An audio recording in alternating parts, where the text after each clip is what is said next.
Nah, saudara, kita akan melihat satu sidang dalam Kisah Rasul, saudara, yaitu sidang Antiokhia yang memulai penginjilannya kepada orang-orang non-Yahudi. Sidang di Yerusalem melayani kepada orang-orang Yahudi. Dan menurut adat istiadat orang Yahudi, maka orang Yahudi ini, saudaraku, sangat dilarang bergaul dengan orang non-Yahudi, apalagi masuk ke rumahnya. Waktu saudaraku Petrus, saudaraku, mengunjungi Kornelius dengan petunjuk daripada Roh Kudus, Petrus mengatakan hal ini. Engkau tahu betapa kerasnya larangan kepada kami orang Yahudi untuk bergaul dengan engkau. Tetapi Tuhan mengajari aku supaya aku tidak membedakan atau serupa orang, dia katakan. Oleh sebab itu Petrus pun datang ke rumah Kornelius dan mengabarkan Injil. Dan pada waktu Petrus mengabarkan Injil, Roh Kudus turun dan orang-orang di rumah Kornelius penuh dengan Roh Kudus dan mereka berkata-kata dalam bahasa roh dan bernubuat. Amin, saudara. Puji Tuhan. Memang kalau kita mematuhi Roh Kudus kita selalu berhasil.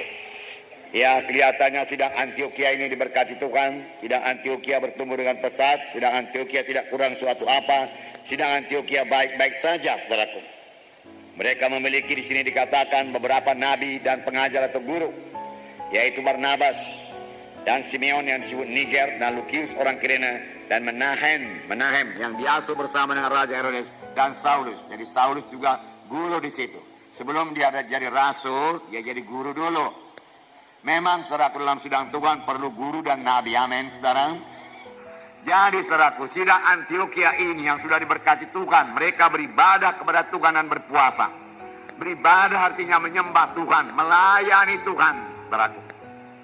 Kalau kita mau melayani jiwa-jiwa, kita harus lebih dahulu melayani Tuhan. Amin. Beribadah di sini bukan berdoa minta ini, minta itu, minta berkat, tidak. Tapi mereka membesarkan Tuhan, memuliakan Tuhan, meninggikan Tuhan, menjunjung tinggi nama Tuhan. Saudaraku, mereka beribadah kepada Tuhan dan berpuasa. Dan apa, saudaraku? Berpuasa. Ini yang sangat kurang kita laksanakan, saudaraku. Oleh sebab itu kita juga kurang mendengarkan suara Roh Kudus. Karena kita kurang beribadah, kurang berpuasa, saudaraku. Kita berdoa juga. Tapi ya, mudah-mudahan doa kita jangan lagi doa minta-minta saja melulu, saudaraku. Kita beribadah kepada Tuhan, kita menyembah Tuhan, kita melayani Tuhan, saudaraku. Itu beribadah kepada Tuhan. Dan berpuasa. Firman Tuhan berkata, maka berkatalah Roh Kudus. Setelah mereka beribadah kepada Tuhan, setelah mereka berpuasa, Roh Kudus mulai menunjukkan jalan, mulai menuntun sidang tersebut, mulai memberikan petunjuk kepada sidang Antiokhia, langkah-langkah apa lagi yang harus mereka ambil supaya sidang bertumbuh. Saudaraku, sidang bukan hanya pada satu tempat saja, sidang harus menginjil, saudaraku. Berpuasa, saudara, biarlah kita juga belajar puasa ini, tidak makan, tidak minum, saudaraku. Ya, sebisa-bisanya 24 jam.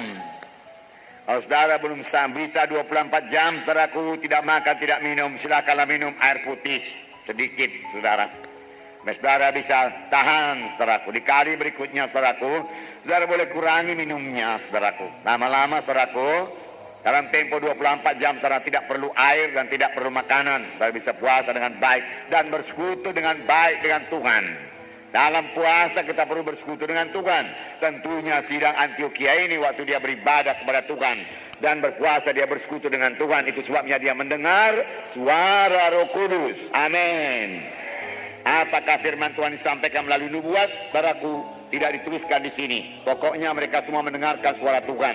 Bisa juga melalui nubuat, karena di sini dikatakan di sidang Antiokhia ini ada beberapa nabi dan guru. Jadi nabi itu bisa bernubuat. Bukan pula berarti kalau sudah bisa bernubuat sudah nabi. Tidak, saudaraku.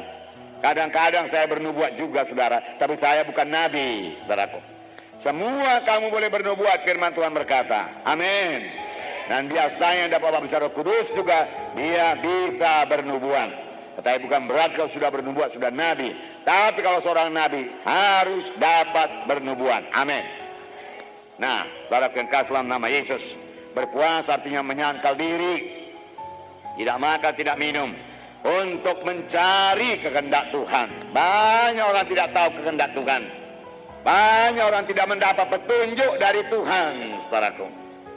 Dia tidak tahu langkah apa yang akan diambil selanjutnya. Untuk itu dia perlu puasa dan beribadah kepada Tuhan dan menyembah Tuhan, membesarkan Tuhan, meninggikan Tuhan, memuji Tuhan, menyembah Tuhan. Itulah dia beribadah kepada Tuhan. Dalam berpuasa itu kita berduka cita. Mengapa kita berduka cita? Karena kita menyadari kekurangan kita sebagai hamba Tuhan. Kurang urapan, kurang kuasa, kurang pengertian, kurang hikmat. Kita berduka cita. Kita juga berduka cita karena kegagalan kita dalam pelayanan, kebodohan yang kita perbuat, kesalahan yang kita perbuat dalam pelayanan. Kita berduka cita dalam berpuasa itu. Firman Tuhan berkata, duka cita dunia ini membawa kepada maut, tapi duka cita yang daripada Tuhan membawa kepada hidup. Selesai, sesaat saja lamanya kita mengenakan, memakai duka cita, jubah duka cita. Tetapi setelah selesai puasa, saudaraku, jubah duka cita akan diganti dengan jubah sukacita, jubah pujian daripada Tuhan. Amin.